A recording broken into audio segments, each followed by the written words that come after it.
آج سے پہلے جو بھی کیا تم نے چھوڑو، اس کی ٹینشن نہ لو، سب کچھ بھول بھلا کے اللہ کے سامنے کھڑے ہو جاؤ، محبت کا قیام کرو، عاجزی کا رکوع کرو، اور امید کی کیفیتوں سے اللہ کو سجدے کرو، اور 2 رکعت نفل پڑھنے کے بعد اللہ کے سامنے ہاتھ اٹھاؤ، جھولی پھیلاؤ، جتنا گر سکتے ہو، جتنا بچ سکتے ہو بچ جاؤ اللہ کے سامنے، جتنی عاجزی ہے تمہارے اندر ساری اللہ کے سامنے رکھ دو، اور اللہ سے کہو کہ اللہ بہت بڑے بڑے گناہ لے کر آیا ہوں، اے اللہ بہت بڑی بڑی بغاوتیں لے کر آیا ہوں، جانے انجانے میں نے ہر وہ چیز کی جس سے تو نے منع کیا، کچھ لوگوں نے کروائی،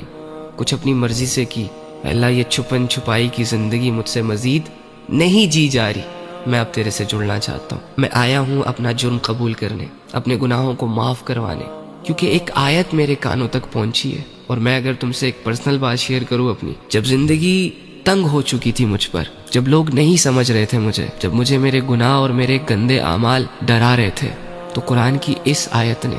مجھے ایک نئی زندگی دی۔ اگر یہ آیت میں نہ پڑھتا تو شاید آج میں آپ لوگوں سے یہاں بات نہ کر رہا ہوتا، اور وہ ہے قُلْ يَا عِبَادِيَ الَّذِينَ أَسْرَفُوا عَلَىٰ أَنفُسِهِمْ لَا تَقْنَطُوا مِن رَحْمَةِ اللَّهِ کہ اے نبی میرے ان بندوں کے پاس جاؤ جنہوں نے اپنی جانوں پر ظلم کیا، گناہ کیے، بہت بڑے بڑے لیول کے، اللہ کو ناراض کیا، جاؤ ان کے پاس اور ان سے کہو کہ اللہ کی رحمت سے مایوس نہ ہونا، اللہ سارے گناہوں کو معاف کر دے گا، یہ مت سوچنا کہ اللہ گناہ معاف نہیں کرے گا۔ جب میں نے یہ آیت پڑھی تو میں خوش ہو گیا، مجھے ایک نئی زندگی مل گئی، ایک نیا راستہ مل گیا۔ تو تم بھی جاؤ اللہ کے پاس اور اللہ سے کہو کہ اللہ میں بھی گنہگار ہوں، اللہ میں بھی ان لوگوں میں شامل تھا جو تجھ سے دور بھاگتے ہیں، لیکن میں آ گیا میرے رب، اب نہیں جاؤں گا، مجھے بھی قبول کر لے، یہ گناہ کیے میں نے، بس ان کو معاف کر دے۔ اللہ سے اپنا حال بیان کرو، اور جب تم معافی مانگو تو خوشی خوشی اٹھو کہ تم نے جس رب کے سامنے اپنے گناہوں کی معافی مانگی ہے نا، وہ بہت بخشنے والا ہے۔ اب یقین کرو اور اس کے بعد سے نئی زندگی شروع کرو۔ کیا مشکل ہے اس میں؟ چھوڑ دو بے حیائی، چھوڑ دو گناہ، چھوڑ دو غفلتیں۔